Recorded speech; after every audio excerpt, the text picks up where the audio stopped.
بسم الله الرحمن الرحيم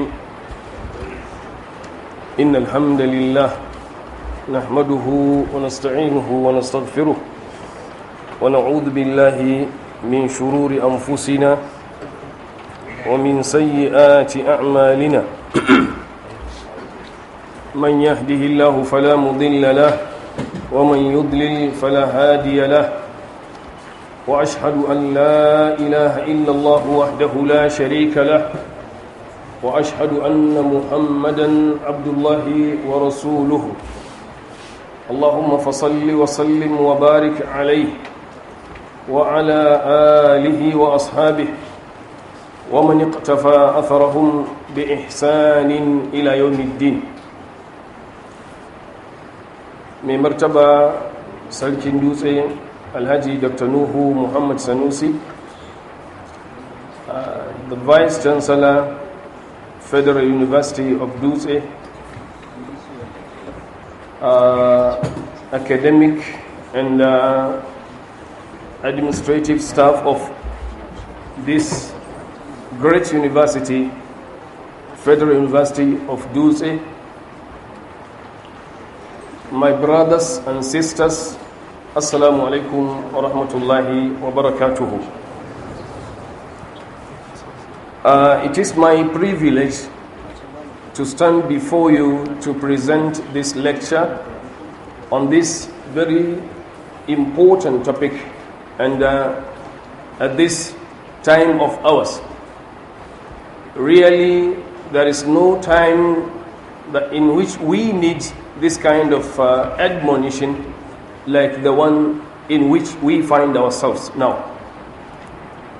More particularly, we are now in the month of Ramadan, in which the Prophet ﷺ admonished the fasting person, the Muslim, to desist from anything that will tarnish the image of his brothers by name of telling lies, concocting them, and talking ill about others.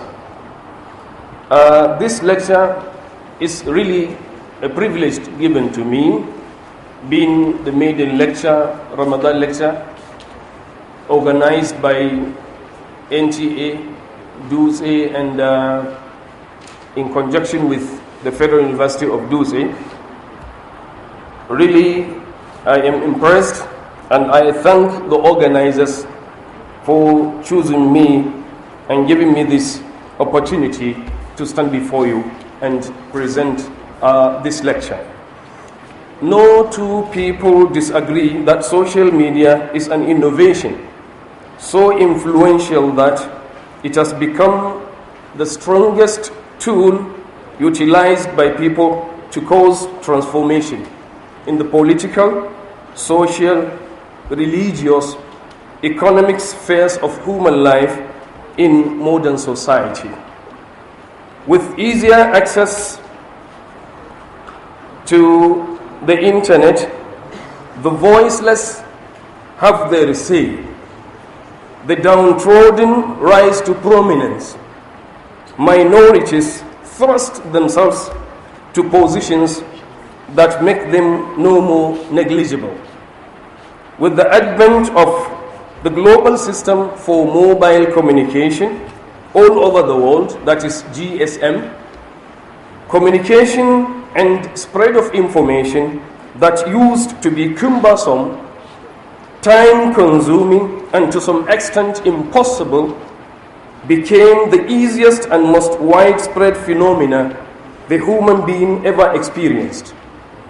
One single mobile phone now serves as a post office, a bank, a TV set, a camera, a virtual classroom, a town hall meeting facility, a library, all the news houses of the world, and in fact, every service communication can offer. According to the website of the NCC, there are at now 240 million 220,407 registered lines in use in Nigeria.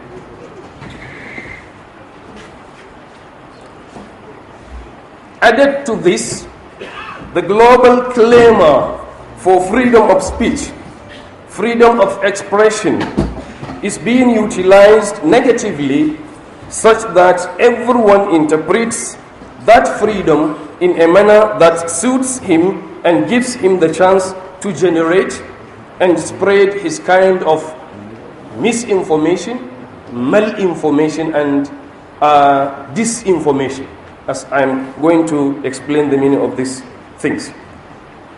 The abuse of this freedom is the subject of discussion all over the global or all over the world, as it affects politics, it affects religion, it affects socio-economic life, ethnicity, etc.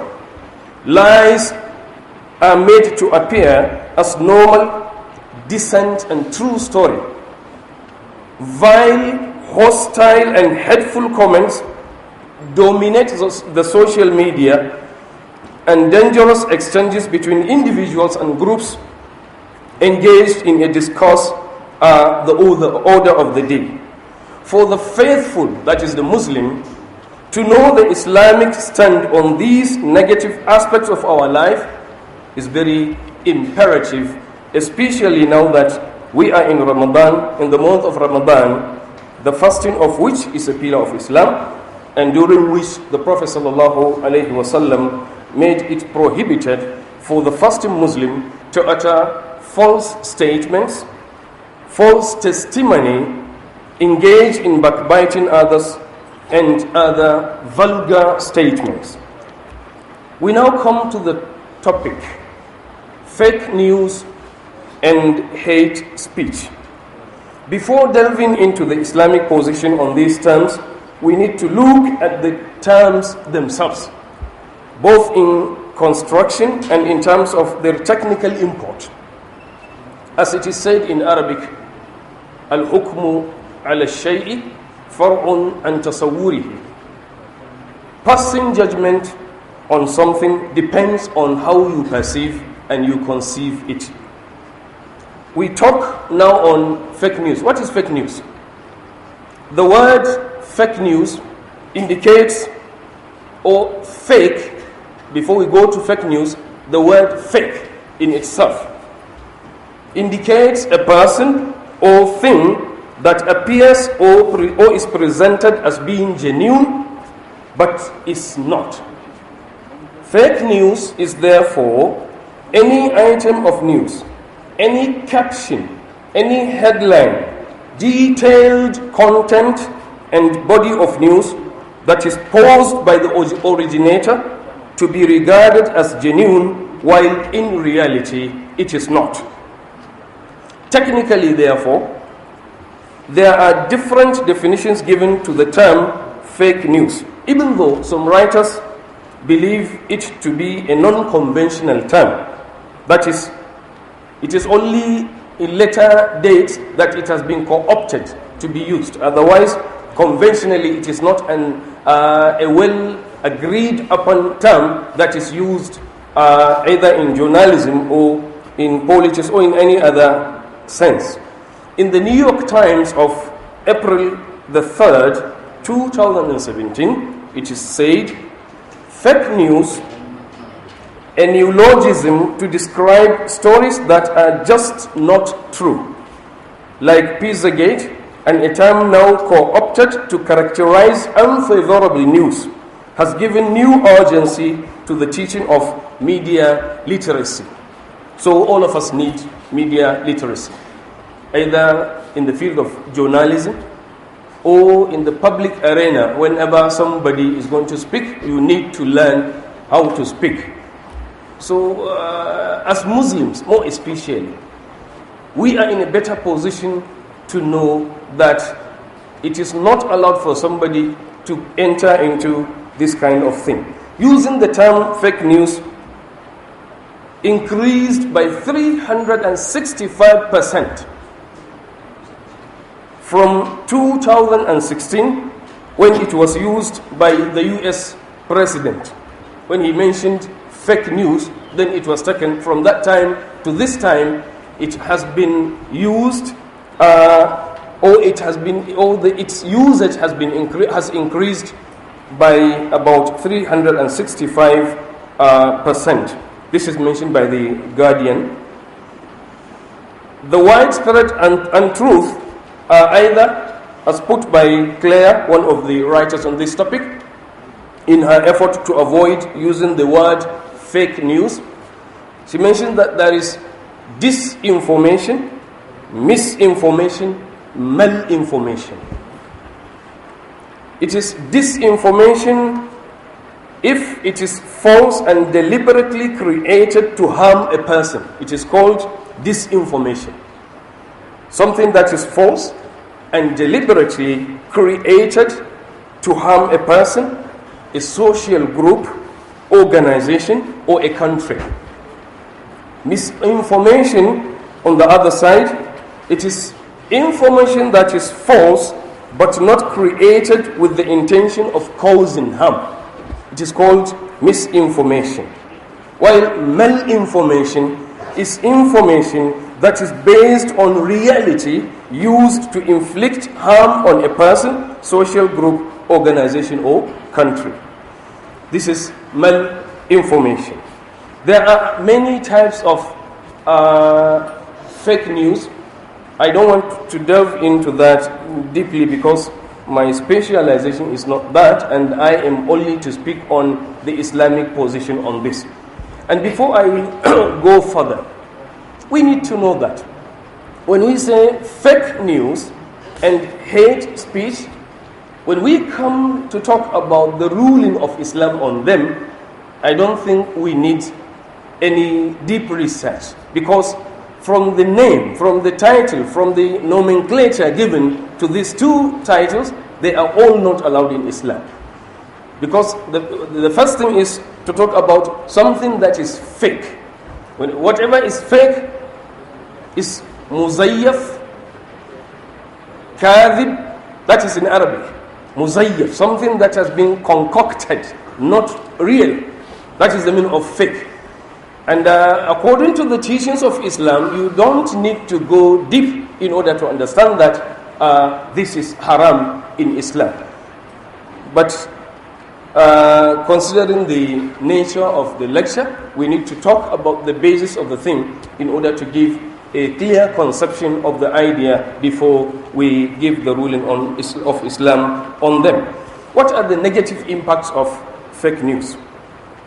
Fake news polarize a nation. It polarizes its people, its communities, especially during elections. People are put at loggerheads such that they differ on minute things, and you find that people are even ready to take arms on slight differences of opinion. Everybody is entitled to his opinion, but one has to guard himself against falling into error, particularly on this topic. Fake news also harm international relations. Many a times we find in the news that one particular country is against another country for a news item read by somebody on an official media of a government that seems to be harmful to another country, and this brings about rage and people becoming angry, and as a result of that you find that relations at the international level deteriorate and maybe result into conflict. There are also constant discussions about celebrities. You find that as a result of fake news, whenever you have a celebrity in any field, either in the field of entertainment, in the field of religion, and also political leaders, everything to do with them is important to everybody. And you find that a little lie or fake news concerning somebody important in the society that is called a celebrity is very important and causes attention. There is also the impact of security. That is the negative impact of fake news on security. When there is fake news, there is attention attached to the fake news. Attention attached to something that is fake will result into what? Into actions that naturally they will render our security at threat. It also causes religious crisis. Most of the religious crises, most of them, particularly those that ensue nowadays, as a result of this kind of fake news. They also destabilize markets and the national economy, even the international economy. Particularly now that the economy is based on the known markets of stock exchange, any fake news concerning anything there will definitely result negatively on the results of the market and a particular or the economy of a particular country. What is the position of Islam on fake news? From the name, just like I had mentioned a while ago, from the name, fake, one needs not further to dig and find anything about the issue of Islam or the stand of Islam on fake news because it is known to be what? To be haram. Fake news are al-akhbar al-muzayyafa, al-akhbar al-kadhiba, as they are mentioned in Arabic. They are all some of the terms used to refer to fake news. And they are all part of what is known to be false, lie, untrue, etc. Concocting, telling and spreading lies and false stories that are totally the opposite of what is real and truth is one of the kaba'ir al-dhunub. Kaba'ir al-dhunub. It is not something light in the sight of Islam for you to just concoct a lie, create a lie, ascribe it to somebody and say something that is not real. That is a grievous sin in Islam. قال الإمام النووي في شرح صحيح مسلم واعلم أن مذهب أهل السنة أن الكذب هو الإخبار عن الشيء بخلاف ما هو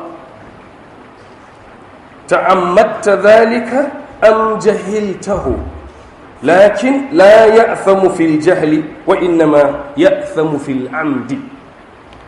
Al-Imam al-Nawawi, known to all of us, one of the classical scholars of the 7th century, in his commentary on Sahih Muslim that is called Al-Minhaj, has mentioned that what is termed to be a lie in Islam, al-kadhib, he says, according to the madahib of Ahl Sunnah, meaning the generality of Muslims, in al-kadhiba huwa al-ikhbaru an shay,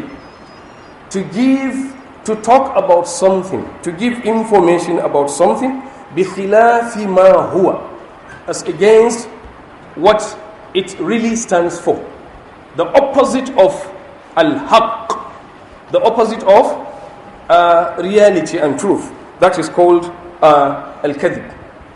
تعمدت ذلك أم جهلته, either intentionally or unknowingly, on purpose, knowingly or unknowingly, it is still kadhib. But you are committing a sin when you say something that is a lie, when you do it intentionally and on purpose. But if you do it out of a mistake or unknowingly, then it is not it should not be termed as a sin. It's not part of what you will be called to account for on the day of Qiyamah, but all the same, it is called al-kadhib. So if somebody knows the intensity of this word, even if you don't intend it, it is called kadhib. And kadhib, particularly according to classical scholars, when they talk about kadhib, it is one of the grievous things somebody that defends somebody. When it is said that Mr. A is a liar, then nobody listens to him, nobody accepts any information from him. والله تبارك وتعالى يقول إنما يفتري الكذب الذين لا يؤمنون بآيات الله وأولئك هم الكاذبون. إنما يفتري الكذب, those who concoct lies and ascribe lies to others are only those who do not believe in Allah.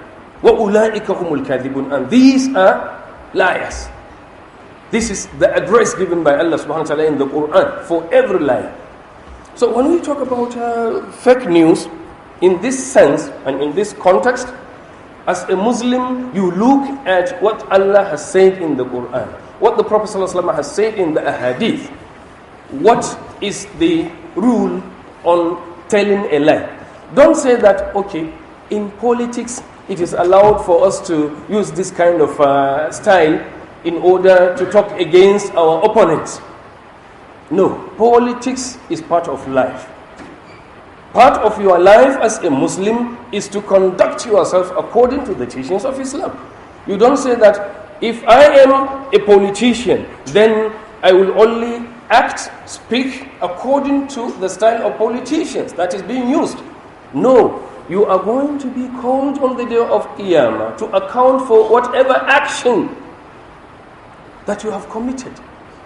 For whatever word you have uttered, you will be called to account. And if that is the case, you won't say that, okay, in politics it is allowed to say this, while out of politics it is not allowed. No. You just look at the verses of the Quran. Think before you think about yourself of being a politician. Think of yourself about being what? A Muslim. You are a Muslim before being a politician. You are a Muslim before being any other person. Allah Tabaraka Ta'ala also says, وَيْلٌ لِكُلِّ أَفَّاكٍ أَثِيمٍ. وَيْلٌ لِكُلِّ أَفَّاكٍ أَثِيمٍ. The torment of the Jahannam, that is وَيْلٌ لِكُلِّ أَفَّاكٍ. Affak is somebody who always tells lies.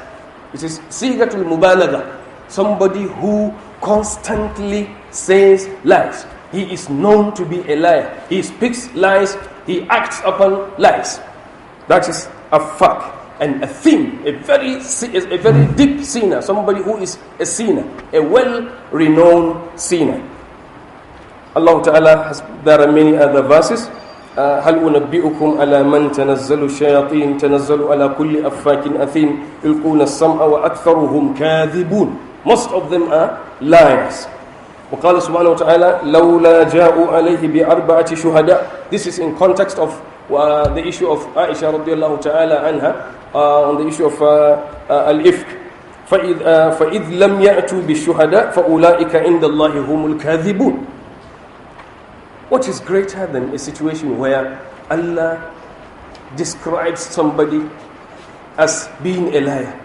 If you are a liar according to Allah, then you are a liar in the whole of your life. عليكم بالصدق فإن الصدق يهدي إلى البر وإن الرجل ولا يزال الرجل يصدق ويتحرى الصدق حتى يكتب عند الله صديقا وإياكم والكذب فإن الكذب يهدي إلى الفجور ولا يزال الرجل يكذب ويتحرى الكذب حتى يكتب عند الله. This is what made me mention this hadith. حتى يكتب عند الله. So a person will be written, his name will be written, acknowledged, written, registered as a registered liar with Allah subhanahu wa ta'ala. So whatever you do, you need to consider and reflect.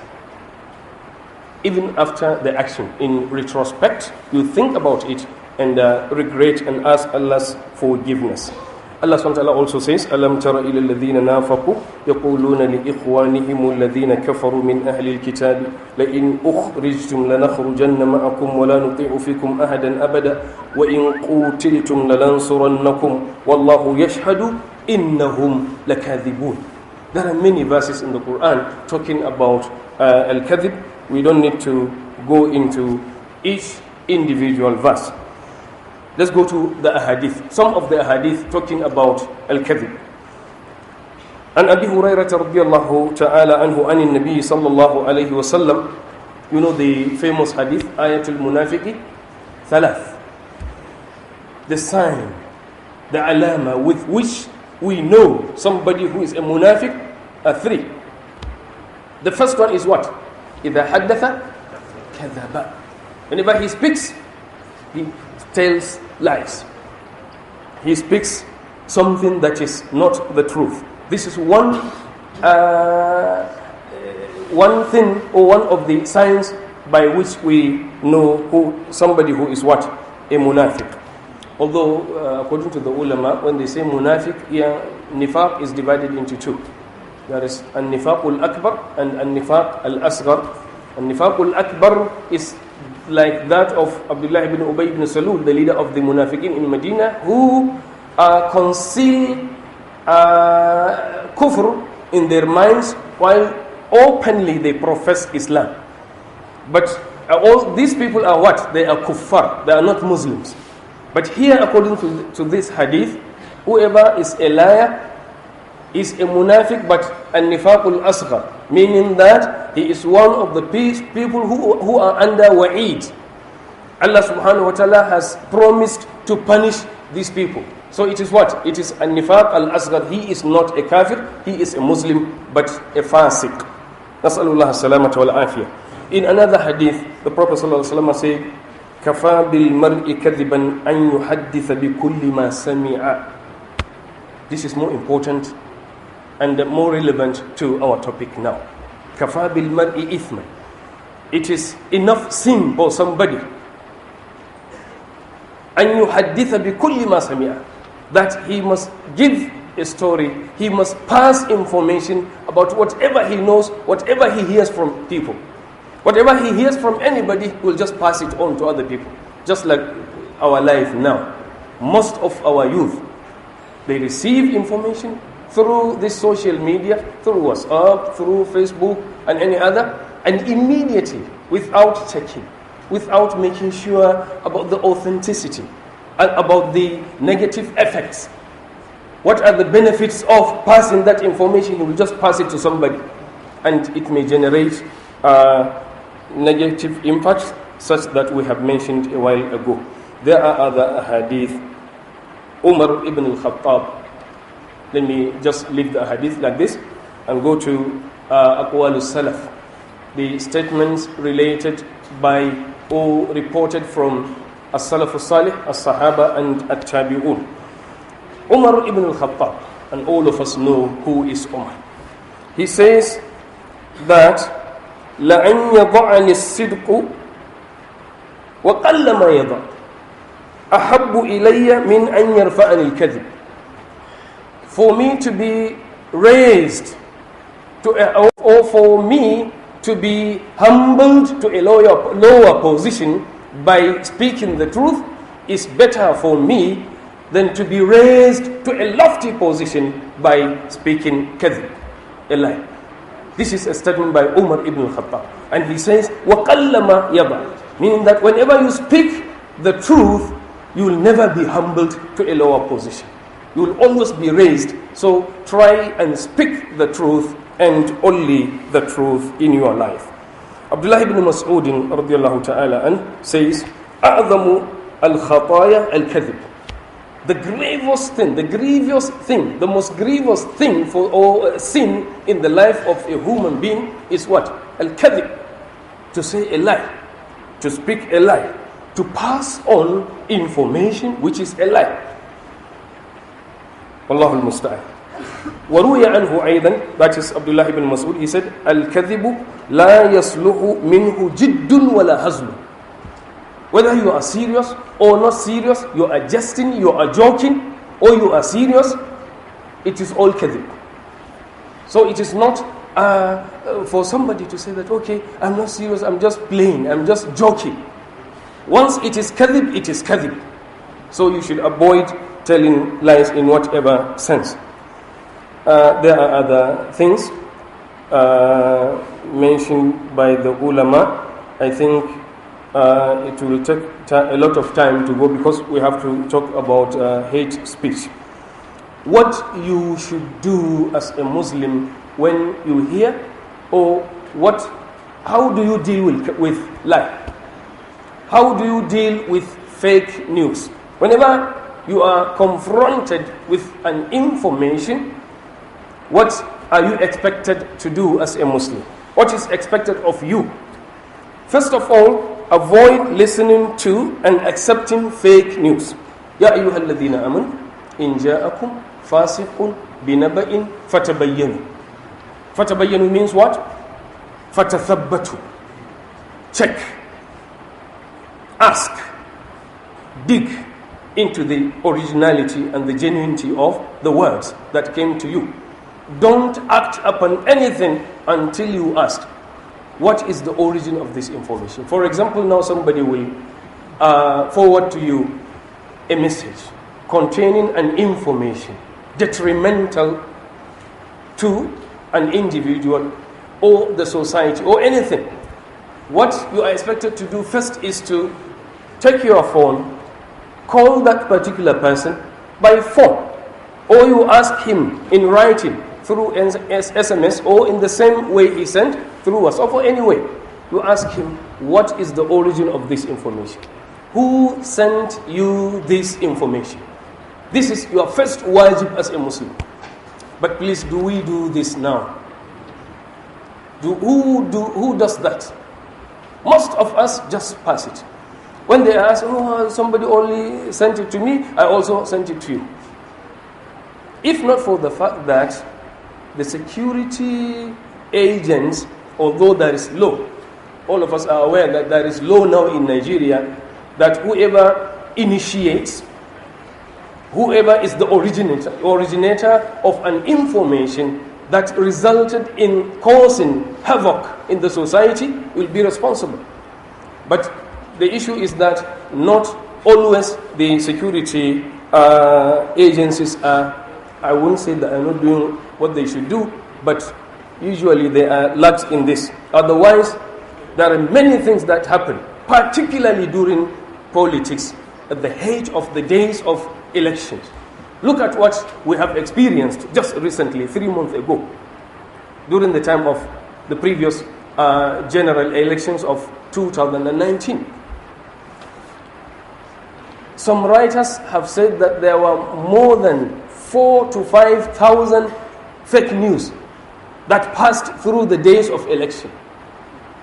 More than 4,000 to 5,000 fake news all over.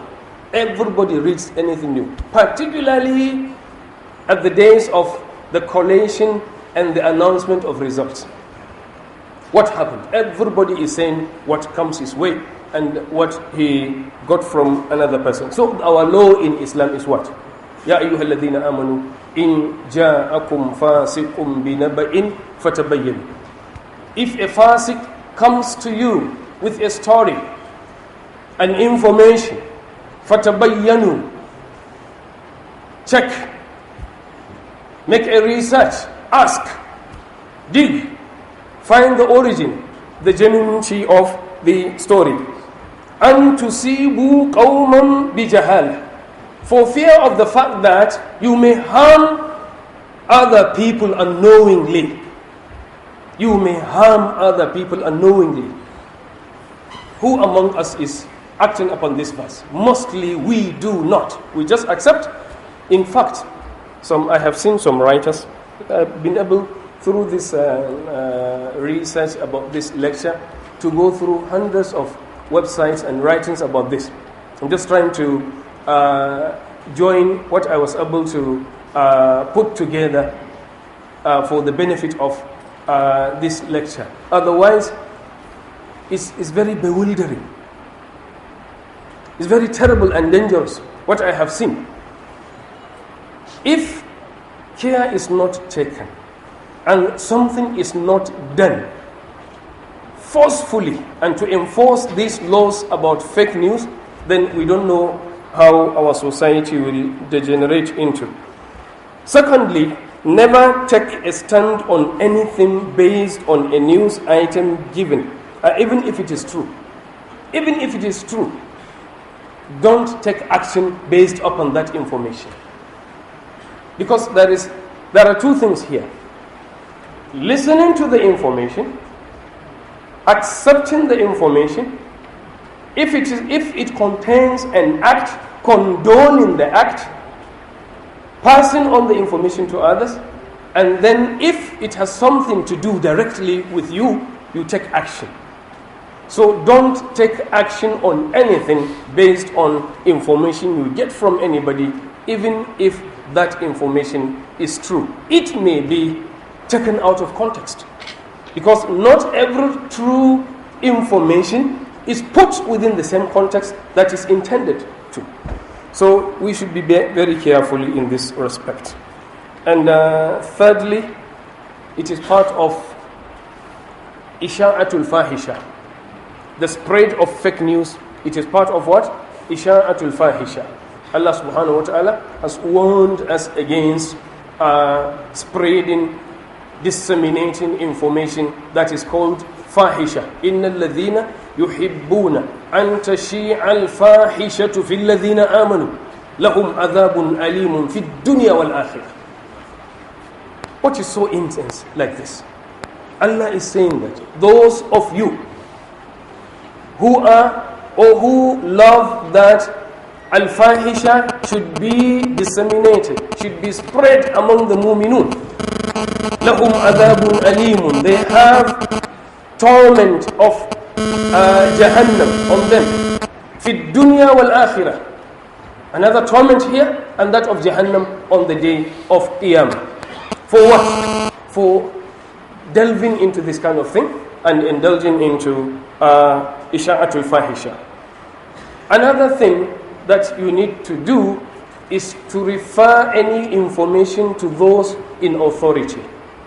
Allah subhanahu wa ta'ala has said, وَإِذَا جَاءَهُمْ أَمْرٌ مِّنَ الْأَمْنِ أَوِ الْخَوْفِ أَذَاعُوا بِهِ وَلَوْ رَدُّوهُ إِلَى الرَّسُولِ وَإِلَى أُولِي الْأَمْرِ مِنْهُمْ لَعَلِمَهُ الَّذِينَ يَسْتَنبِطُونَهُ مِنْهُمْ. So Allah subhanahu wa ta'ala has mentioned that one of the things people do is that whenever they have information about something, they easily disseminate and spread the information. Had it been they return to the Prophet sallallahu alaihi wasallam to pass the information to him that so is happening at a place, one thing is happening at a place, or to the leaders, or to the people in authority. People in authority here, in this context, particularly in our contemporary era now, when you say people in authority, we are talking about our political leaders, our traditional rulers, people in the security. Whenever you have information about something happening somewhere, don't just go and act upon it. Don't pass it to other people and say, okay, you can do something. Or you see easily now, for example, somebody will pass an information to you that something is happening in so-so state. There is a fight between Muslims and Christians. There is fight taking place, a conflict between so and so. Somebody, without even asking and checking about the genuinity of the information, will just go on his mimbar, Yawm al-Jumu'ah, Ya ayyuhal ladhina amanu, and will call people to take arms against each other. It happens sometimes. I'm not saying that it all happened like this. Somebody will write another information and pass it to other people that let's go to Ungua Kada, so there is something taking place. What you are expected to do in this kind of situation is to refer the information. This is from the Quran. I'm not talking out of context. I'm talking about the Quran. وَإِذَا جَاءَهُمْ أَمْرٌ مِّنَ الْأَمْنِ. If something to do with security, that is amr.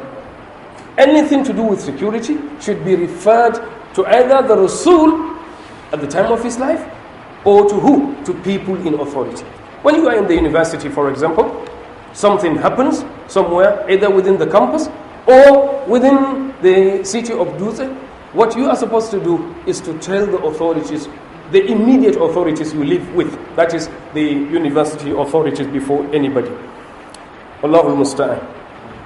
This is as far as we can go concerning hate speech, concerning fake news. As for hate speech, I say, despite the free, but before I go further concerning hate speech, maybe for the benefit of those of us who understands Hausa more, I'll briefly talk about fake news in Hausa. I don't know whether it is relevant. Saboda fa'idar la'alla wasu da suka fi fahimtar wannan zancen kuma la'alla saƙon zai fi isa in an sa shi da yaren Hausa, zan yi magana da yaren Hausa akan abin da ya shafi labaran ƙarya. Na yi magana akan wannan abun ta ɓangaren maganganun marubuta akan wannan magana ta labaran ƙarya. Labarin ƙarya shine duk abin da bai tabbata ba. Hana kawo maganar a musulunce, maganar malam An-Nawawi, me ake nufi da ƙarya shine duk abin da ba gaskiya ba ya auku bisa saɓanin yadda yake a haƙiƙaninsa, ko an yi da gangan ko an yi da kuskure. In an yi da ganganci, a nan ne zunubi yake zuwa, in ku da kuskure ne to babu zunubi, amma dai sunansa ƙarya. Don haka duk labarin da ba gaskiya ba haramun ne musulmi ya shiga cikinsa. Mu a musulunci in ana zancen fake news, dama labaran ƙarya, to baka buƙatar ma ka zo kana tambayar me fake news, shin akwai wanda ya halatta da wanda bai halatta ba a ciki. Ita kalmar fake din ita kadai ta isa ta nuna mana hukuncin abu. Haka abin da zan takaita anan shine dan abin da na faɗa na ƙarshe, me hukuncin waɗannan abubuwa. Hukunce-hukunce suna da yawa, ko in ce nassoshi suna da yawa daga alkur'ani da sunnar manzon Allah sallallahu alaihi wasallama dangane da abin da ya shafi ƙarya. Ayoyi ga sunan a cikin alkur'ani. Ƙarya haramun ne, yana cikin ijma'in malamai, babu wani malami da ya halatta ƙarya, sai a wasu halaye da za a ce mutum ya kai ko abin da ake faɗa ƙarya tsakanin mata da miji, mutum ya ƙoƙari ya ɗan fita daga ɗan wani rikici misali, to shi kansa an fi son mutum ya yi wani abin da yake tauriya fiye da a ce ya yi ƙarya. In ka saba da ƙarya wani lokaci ta wadda aka baka damar ma sai ta baka dama kuma ka tsallake zuwa wani abin da ba ita ba. Allah ya kyauta. Hadisai da yawa, musamman hadisi ɗaya zan ambata wanda manzo Allah sallallahu alaihi wasallam ya ce kafa bil mar'i ithman an yuhaddisa bi kulli ma sami'a. Ya isa mutum ƙarya, ya isa mutum kai zunubi a ce duk labarin da ya samu sai ya yada shi. Wani in ya samu labari jikinsa tsima yake, jikinsa rawa yake, har makyarketa wani yake. Ina zai haɗu da wani, ya je majalisa a haɗu da wannan, ina zai haɗu da wani. To yanzu da aka samu wannan harkar ta social media, cikin sauri mutum yana zaune a bayan kwamfutarsa ko da wayarsa, kawai dal ya danna abu ya tafi. In ya tafi nan kuma ba zai dawo ba. Suna cewa kamar da Bahaushe ke cewa ko zance menene shi, zarar bunu. Ina ji samari da yawa an san bunun matuku. In aka zaro shi to ba dama ka mai da shi yadda yake, ba zai koma ba. To haka zance yake, in ya fito to kawai shi kenan. Kamar da suke cewa ne, in zance ya fito to shi ne da kai, ba kai ne da shi ba. Shi ne da kai, ma'ana sai yadda ya hukunta ka. Yanzu idan mutum ya buɗe bakinsa ya zagi manzan Allah sallallahu alaihi wasallam, Allah kiyaye, ko ya yi wani abu dai babba, ko ya ce ya tuba, akwai inda ba a karɓa, akwai inda kuma ake karɓa. Wani abun ko kayi wani laifi ko ka ce ka tuba yi haƙuri, to yana nan zai rika kallon ka da abun, saboda mai zancen ya riga ya fito. In ya fito kuma babu yadda za a yi kuma. Don haka a kiyaye zantattuka irin waɗannan. Ibn Mas'ud ko Sayyidina Umar kai yana cewa da a ce ƙarya ta ɗaga ni zuwa wani matsayi babba, a gara a ce gaskiya ta saukar da ni zuwa matsayi makaskanci. Har yake cewa ita ko gaskiya ba ta kaskantar da mutum. Duk mutumin da ya tsaya da gaskiya to ba dai ya ga kaskanci ba, insha Allah ta'ala sai dai ɗaukaka. To haka Sayyidina Umar yake cewa. Hakanan kuma Ibn Mas'ud yana faɗin cewa ƙarya ita ce mafi girman zunubi. Wata rana a fadar Hisham ibn Abdulmalik, ɗaya daga cikin khalifofin Banu Umayya, ya kira wani mutumi sai ke cewa, wane ne allazi tawalla kibraha, ma'ana a cikin alkur'ani a kissar tuhumar Aisha da zina Allah kiyaye ai an faɗi wallazi tawalla kibraha a cikin alkur'ani amma ba faɗi sunan waye to sai ce wane ne wannan mutumin sai mutumin ya ce ai Abdullahi ibn Ubay ibn Salul shine wanda ya fara yada wannan ƙaryar a cikin Madina cewa ana tuhumar Aisha kaza da kaza sai ya ce a'a ka canza ka ce Ali ne saboda a lokacin akwai gaba tsakaninsu da ahlul baiti sai ya ce ai ba zai iya ba sai Zuhuri ya zo sai ya ce ma Zuhuri al-Imam Zuhri Muhammad ibn Muslim ibn Shihab az-Zuhri babban malami dalibin Abu Huraira cikin tabi'ai sai ya ce da shi irin wannan maganar ka juya zancen ya koma Aliyu ne da laifi sai ya ce na tambayi Aisha da kanta ta gaya mu wallazi tawalla kibrahu Abdullahi ibn Ubay ibn Salul in dai abin ya shafe ta ita ga abin da ta faɗa yaushe za a ce a juya abu har yake cewa to wannan kuma shine mahallin shahid abin da sa na kawo zancen yace wallahi da Allah zai saukar da aya a yanzu ba a saukar da aya bayan manzon Allah sallallahu alaihi wasallam amma da za a saukar da aya ta halatta yin ƙarya cewa ya ku masu imani in kun ga dama ku yi ƙarya Zuhuri yace wallahi ba zan ƙarya saboda me ƙarya ba hali ce ta mumini ba asali ko akwai kofar da za a ce ka yi to gara ka saba da faɗin gaskiya a maimakon ka faɗi ƙarya to zantattukan dai suna da yawa akan wannan ina gaba sai mun koma kudi amma zan a takaice zan faɗi wannan na abin da matakin da ya kamata ka ɗauka in labari ya zo maka ga aya ne Allah madauki ya gaya mana umarni ya ayyuhal ladina amanu in ja'akum fasiqun bi naba'in fatabayyanu ku yi bincike kada kawai daga abu ya zo maka ka tura ma wani ka aika ma wani a'a ka tsaya ka bincika ka dau waya kai ma ka buga wa wanda ya turo maka ai ina ka samu labarin me asalin wannan labarin in ka ji shi daidai yake sai ka ce to shikenan bal ni ina ma ba da shawara a zamanin yanzu ka zauna a ce ko gaskiyar ne baka ce ka yada ba wanda ka faɗi abin da kai ka yarda da shi wani hadisi ne karantarwa ce jama'a ku rika azumin litinin da alhamis jama'a kaza da kaza wani abu da kai ka fahimta rubuta shi amma komai ka samu ka gaya wani ba lalle bane ba wajibin bane akan ni kun gani nan ban taba forwardin wani abu ba na yi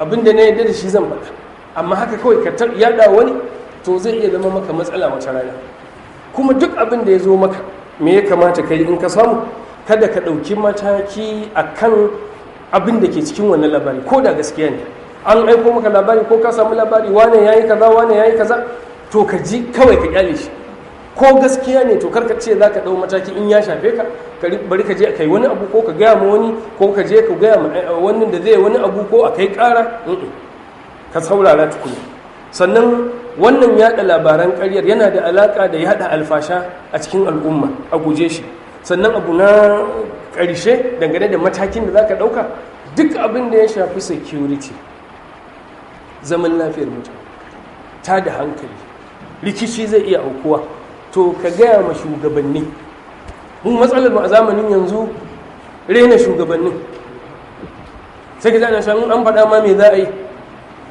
ko kuma ga su ne da damar su yi wani abu haka mutane sai su kwaci doka a hannunsu kuga abin da ya faru kwanan nan a Kaduna kwana 2 ko 3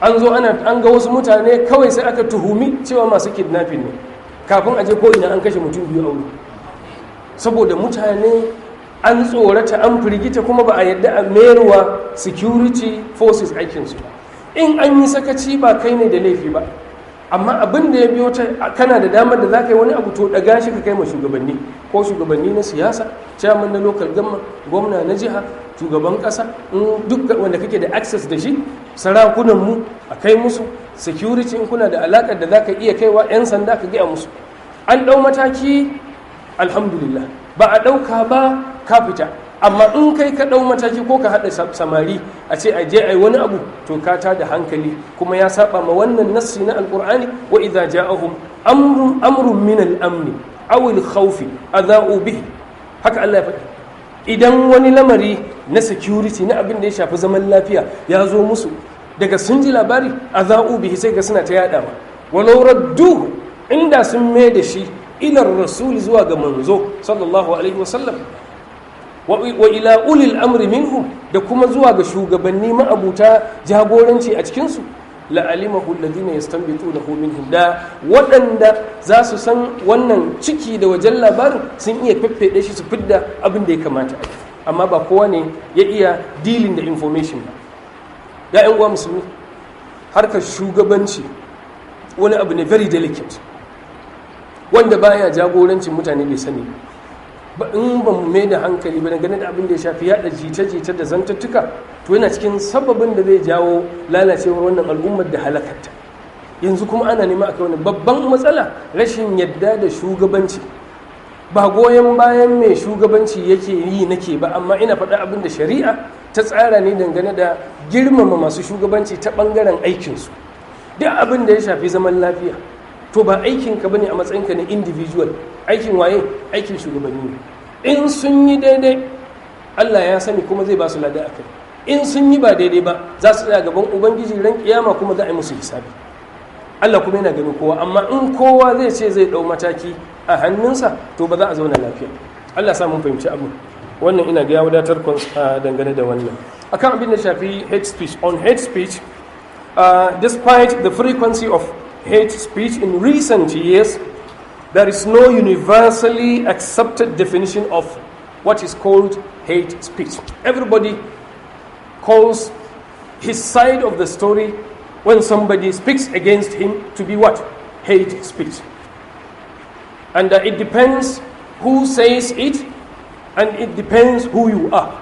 Once you have the differences, everybody is saying something against another, the victim or the receiving end of the information tends to term that to be what? To be hate speech. Some have put it to denote a feeling that evokes dislike, anger, or intense hostility towards somebody or something.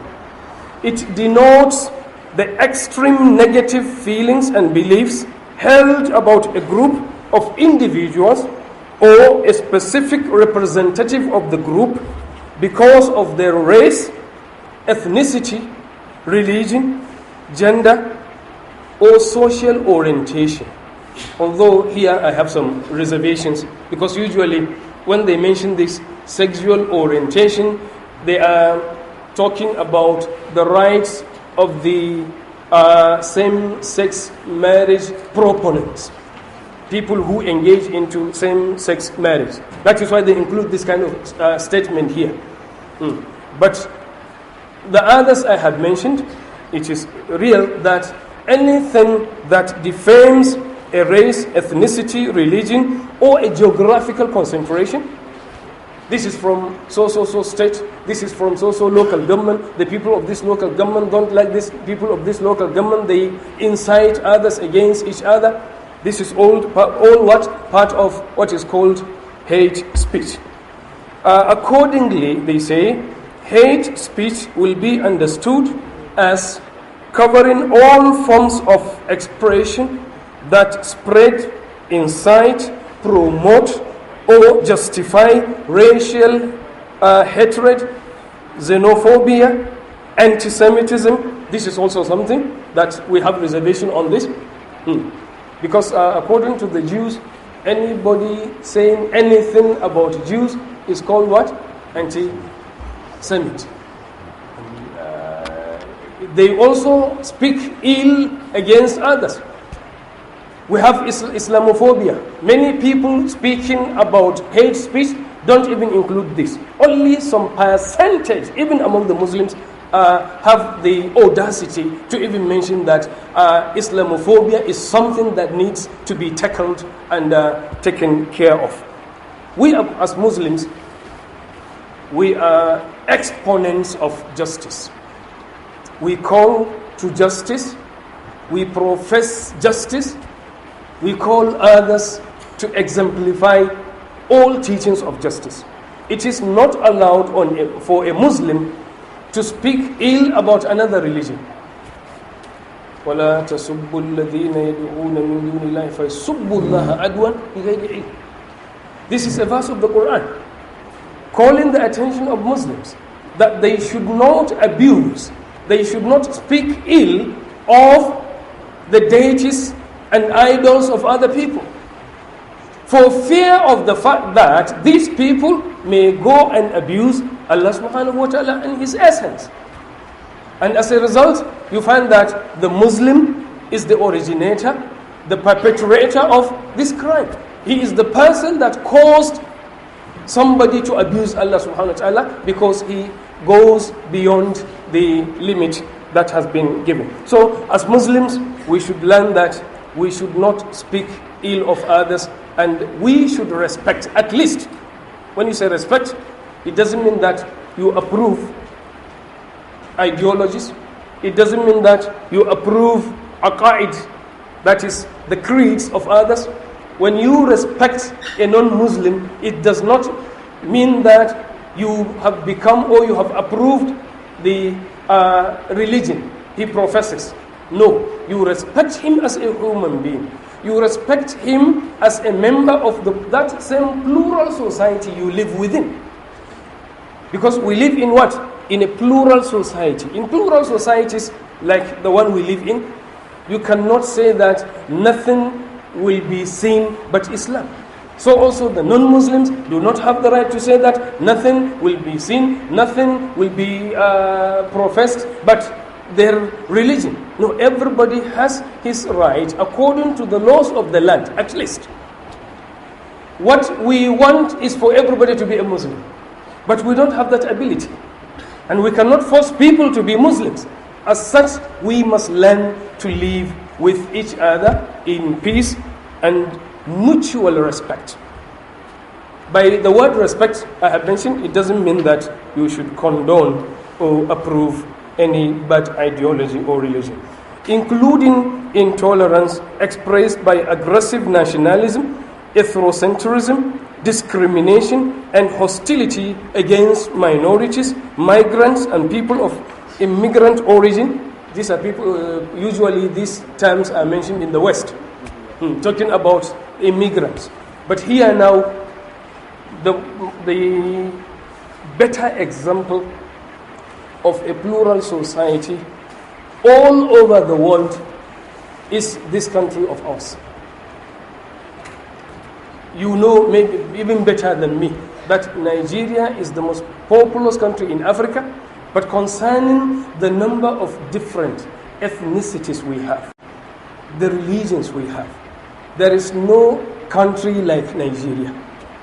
And if everybody is to say that nobody should live but me and my people, then there will never be Nigeria. So we must agree to live with each other. We must accept for every other person, every other ethnicity, every other religion, the followers and adherents of other religions, to live in peace with us. Nas'alullah at-tawfiq. Hate speech also denotes any speech, gesture, conduct, writing, or display which could incite people to violence or prejudicial action. Essentially, such speeches rob others of their dignity, including A. all dissemination of ideas based on racial and ethnic superiority or hatred, B. incitement or hatred, contempt or discrimination against members of a group on grounds of their race, color, descent, or national or ethnic origin, and all other things. There are many definitions mentioned by writers on this topic. While when you come to the issue of Islam, or before I talk about the stance of Islam on this, there are vital distinctions to be made among the following examples. They say incitement to cause harm, such as negative discrimination and violence. You have expressions that hurt a community or a community's feelings, including by insulting beliefs. When you insult the beliefs of others, you are causing that same insult in turn to your own faith, just like I have given the example a while ago. Criticism of politicians and other powerful interests, exposing them to contempt or ridicule. This is also something that causes or can be termed or looked at as hate speech. The idea we have now in our society, particularly in northern Nigeria, I have mentioned it, or I have indicated about it a while ago. But to make it clear, really, I pity the way we live in northern Nigeria, particularly on the issue of how the leaders and the led, they happen to cope with each other. Really, the respect that is needed and expected of every Muslim towards constituted or institutions of authority is very much lacking in our societies. It is very easy for somebody now, either through a pulpit like this or any other place, to speak against the president of this country in public. Think these kind of things are done where? In public. This is totally wrong. Or to speak against our traditional rulers also in public. Listen to our radio houses programs touching on politics. Every day you hear this kind of thing. Like the chairman has mentioned and highlighted to this. We need, please, and please, to come back into our senses and look at these things rigorously and deal with them. There is no society that will develop peacefully, economically, socially, and in all other respects without this mutual respect between the leaders and the led. We must do something on this. Otherwise, this is one thing that will bring an end to this entity, and we hope that this will not happen. But according to what is going now, we are young people. I'm one of the young people, but those younger than us, they have not been able to learn what we have learned. And it is serious. We need to revert to the teachings of our religion, to the conduct of our customs that are not against the religion, of knowing the rights, the positions, acknowledging the positions of those in authority. Because these are the teachings of Islam that we must. That is why it is not allowed to critique the leader publicly. As a scholar, what you should do when you have something that is wrong, you have observed something that is wrong, go to the people in authority. Particularly, I believe that at least what I have witnessed is that these leaders do respect the ulama. They hear from them. They give them the chance to speak to them. So why don't you go and sit with them, even if they will not attend to you regularly or the way you want them to attend to you? At least they will listen to what you have. Put it in writing. You can do that. Just sit down, articulate your ideas, commit them to writing, then take them to the relevant authorities. If action has been taken on them, that is it. And if not, you have done your wajib. But what we hear now from time to time, there is so alim, a scholar will come and say, so it is not allowed, so will be harsh on the leaders, and he will be taken away by the security agents and will become talking that they are wrong, they are so and so. But please, we should know what is authority according to the teachings of Islam and what we have learned from our as-Salafus Salih, particularly the Sahaba. Look at the Sahaba who lived in the time of people like Hajjaj. Ask Abdullah ibn Umar. Abdullah ibn Umar was there. He was alive in the life of Al-Hajjaj ibn Yusuf.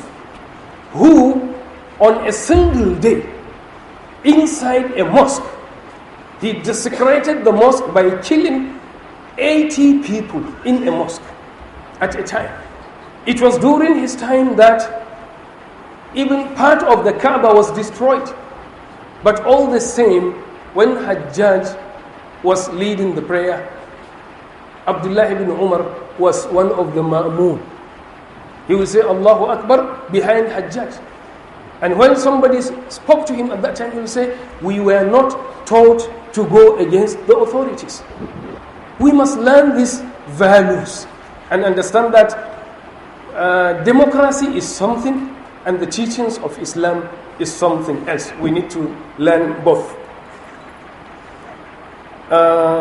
They say there is criteria for evaluating the impact of hate speech, which can be summarized as follows: a threat to national security, territorial integrity or public order; B, disorder or crime; a threat to public health or morals; violation of the reputation or rights of others; the disclosure of information received in confidence.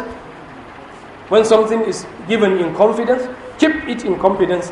Don't disclose that information. A threat to the authority and impartiality of the judiciary. You don't go in public against this kind of thing. What is the stance of Islam on this? Allah Ta'ala first of all says, وَقُولُوا لِلنَّاسِ حُسْنًا. This is the basic teaching of Islam concerning how to deal with each other, particularly on the issue of speech. What do you say to others? وَقُولُوا لِلنَّاسِ حُسْنًا. Speak fairly to people. Say good things to people. Allah here chose the word لِلنَّاسِ. He didn't say to the believers.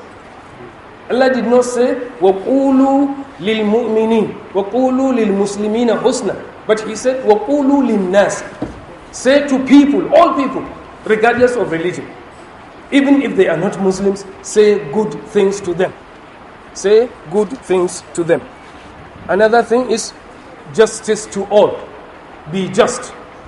وَلَا يَجْرِمَنَّكُمْ شَنَآنُ قَوْمٍ عَلَىٰ أَلَّا تَعْدِلُوا اعْدِلُوا هُوَ أَقْرَبُ لِلتَّقْوَى. Be just. Being just is closer to at-taqwa and righteousness. So you should be just. Allah SWT says, O you who believe, stand out firmly for Allah and be just witnesses, and let not the enmity and hatred of others make you avoid justice. Even if you had somebody. وَهَذِي قِمَّةُ الْعَدْلِ أَن تَكُونَ عَدْلًا مَعَ عَدُوِّكَ. For you to be just even with your enemy. Who can do this? This is only found in Islam. To be just with your enemy. Allah can say to be just with the Muslims, to be just with your brothers, to be just with your siblings. But He says to be just with who? Your enemies.